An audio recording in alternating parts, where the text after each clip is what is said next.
Hey guys, what's going on? It's Marcus Howard, and this is Purified Minds Show. So before we get started, guys, let's take a deep breath. One huge inhale. Let's try to breathe in, let's say, red. And at the same time, let's pay attention to the in breath as we inhale. And if you're anxious today, breathe in anxiety and let it ride the waves of the inhale. And if you're feeling depressed, let depression ride the waves of the inhale. And then let's let it seize by the exhale. So take a deep breath in, deep breath out. Let's do that a couple times and make sure you pay attention to the in breath, okay?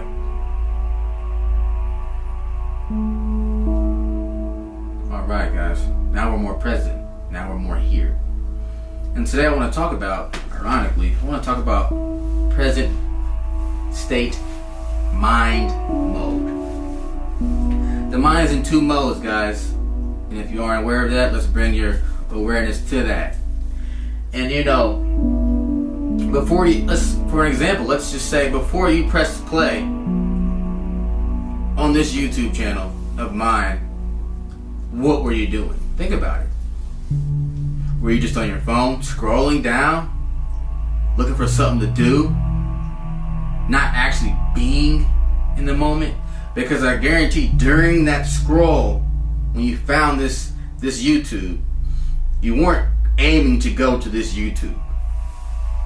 And that's lost in thought mind mode that we often have. So your autopilot behavior pressed play. That's not to discourage you, but it did. So we want to be more proactive and pay attention to what we're doing today, right? So let's bring some type of let's say coaching to the table. I'm going to put it out there. So hey, you know, for example, so let's go ahead and grab the board. Okay? So what we want to do is we want to figure out how to be present in the moment so we can respond proactively to things. But one thing we have to note is that we do have an autopilot form of behavior. So let's write autopilot on this board. Okay? Autopilot. And when we're in autopilot mode, we're not able to respond to things proactively because our anxiety or our stress stemming from emotions aren't allowing us to be present in the moment, stemming from, you know, the day of, or even that scroll that I mentioned earlier.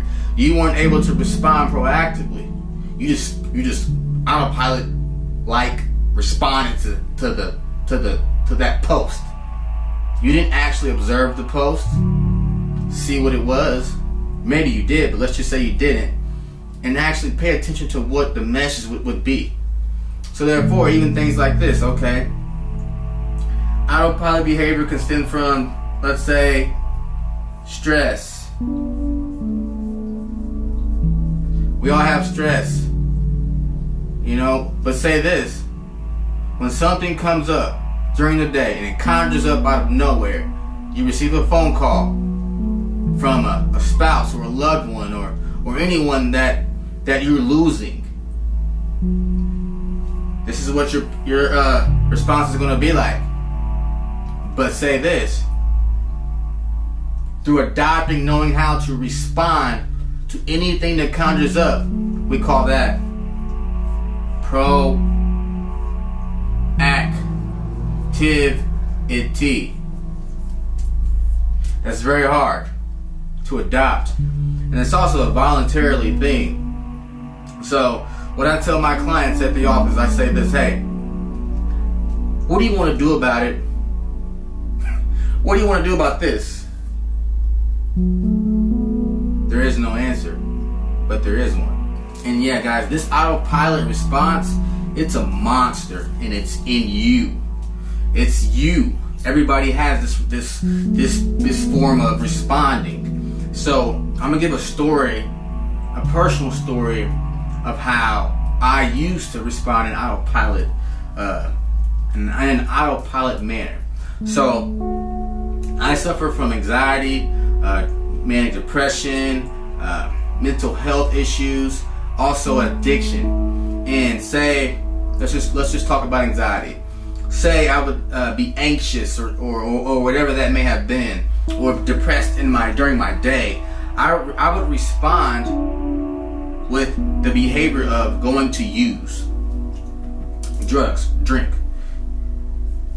So, drug, drink. This is how I would respond to my anxiety. Okay? So I'm writing anxiety on here. And we all have that. So, a lot of times you will think that responding with drug and drink is healing. And over time it will consume you, and at the same time you aren't aware of that. So the time and space is so the degree of it, you have to understand it totally. And the root cause would be anxiety, emotion. So guess what, guys? My anxiety caused me to drink and drug at a point in my life. But that's because I had an autopilot response. That's why I said he's a monster. Autopilot is a monster. And now, let's just say, my response is more so proactive. And I love it. Because we all have the potential to respond in a proactive manner. But we just don't know how to. So there are antidotes like breathing, meditation in a sense, and mindfulness, awareness, which is mostly embodied awareness. Do you want to feel that? Do you want to be able to respond proactively towards your own personal issues? And oftentimes people may say the general answer may be no. How do you do that? Because it takes a lot of work, a lot of contemplation, a lot of shaking off what you are pathologically attached to. Ways of thinking, ultimately. It's why you say no. Change how you feel. Think yes. So, I'm going to tell you one thing, man. When anxiety comes about, or anger, let's write anger. You experience a feeling of awareness to how to respond to it in general. So you have a choice. You can respond autopilot-like or proactive-like. But which is quicker? Which takes less human? Autopilot-like. That's why we choose that. Because it takes 6 seconds for it to arise. And in that 6 seconds, you can think. Your anxiety is bubbly. It's red. It's building. And you guys want to know something really interesting, guys, is the fact that the anxiety, the anger, the drug and drink, it hasn't gone away. It doesn't disappear. You just gain an awareness to how to respond proactively to it. So, for example, clients in my office, some of them think that it's supposed to be gone. They shouldn't feel this way. They shouldn't feel anxiety. They shouldn't feel depression. They shouldn't feel anger. Yes, you should.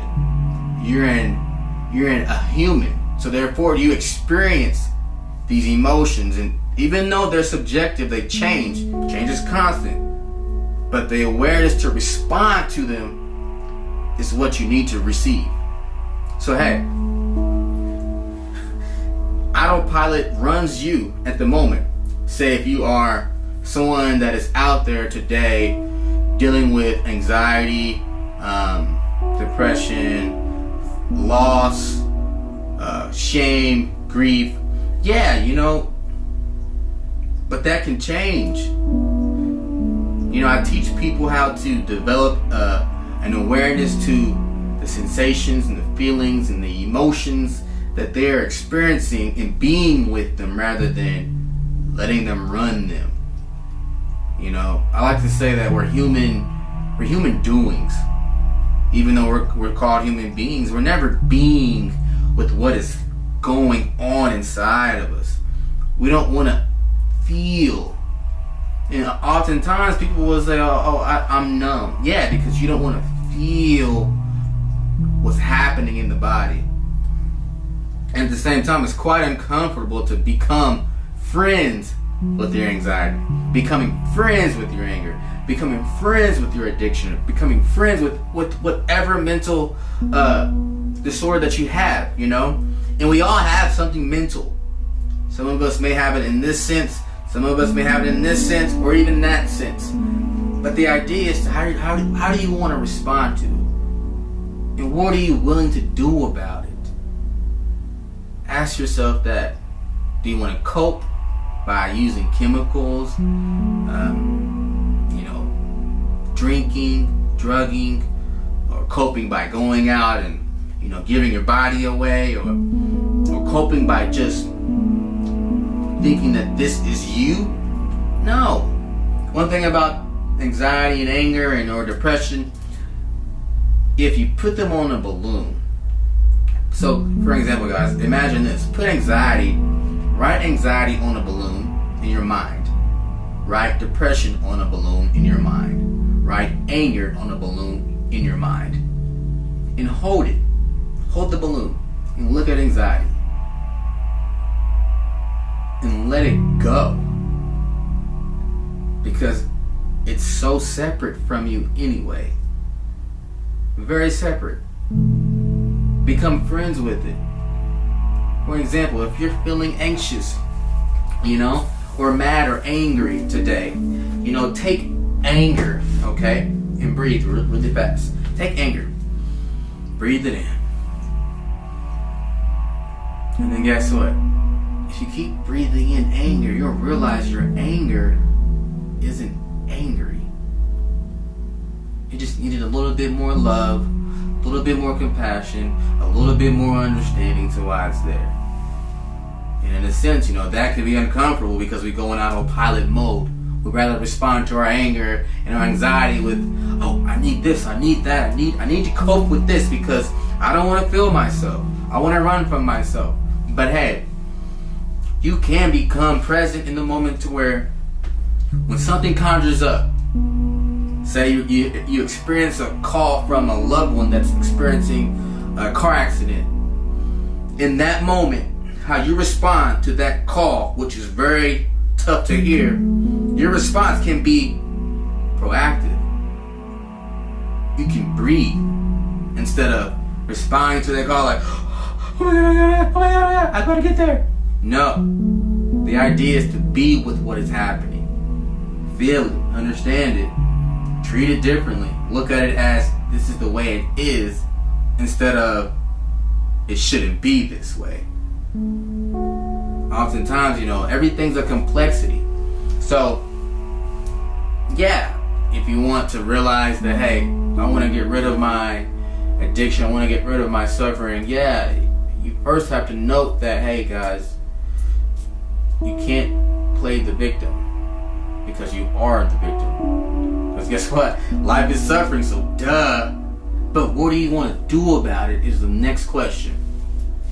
So right now, for me, I've experienced all these things, and I'm actually with those things now instead of letting them own me. And oftentimes, change is very constant. So with that said, changing is probably one of the hardest things to do in the sense of having to deal with what you did. And, when you're changing, you have to realize, man, that even this space that I'm embodying is susceptible to change too. It could be torn down and someone could make it out of a convenience store. That's how constant change is. So as a human being, what makes you think that you don't have the potential to be a better person than you were yesterday? And that's saying, hey, if you do decide and vow and devote yourself to change, guess what? Life is going to become harder for you. Because for one, of the old self you have been, you'll have to remove and eradicate that inside you And then again, you'll have one thing that's interesting is opinions of others that will hold you up like traffic. Opinion this way, can't go that way. Opinion to the right, can't go right. Opinion ahead of you, you can't even go straight. If you are persevering and vowing to continue to change, guess what? Those opinions, guys, you'll take them and drive off the damn freeway with them. And yeah, it's discouraging to be able to come up to someone after changing and hear them say, "Are you doing okay?" After the statement that they're making stems from them knowing you from your past life. So guys, understand that life is going to be hard regardless. It's full of pain, it's full of pleasure, it's full of gifts, it's full of giving, it's full of excitement, it's full of, depression, it's full of these things, but it's almost like balance it out and decide what you want to do about them. And I guarantee you your life will guess what? Hold on. Before I tell you what it is, this is what it is. Guys, happiness is great. And if you're very happy, then yeah, that's the grace of God, but that's not the case, So one thing about happiness, it comes and it goes, It's like it's here and it's there. It arises and it ceases, and it's like the breath. The breath comes in and it goes out. So with that idea that to realize that happiness is impermanent during the arising of it, yeah, that's great. It's excitement. That perspective can be, but hey, it may cease. So what do you do when it ceases? What you do is you realize that you don't try to seek happiness. You try to define what it means in between the happiness and then the seizing of it. What does that mean? I encourage you guys to practically practice being there more. In the sense of what is the meaning of the arising of happiness and the seizing of it. Define that in yourself, and I guarantee you, your attitude of the day, let's just say continuously, your attitude will continue to be in the moment right now, where all the love, the caring, the generosity is unfolding. So if you want those tools, guys, continue to watch my channel, and as I continue to release, just try to embody the content and apply it to yourself. It's Marcus Howard. I'm glad you guys tuned in. Peace. Love you guys.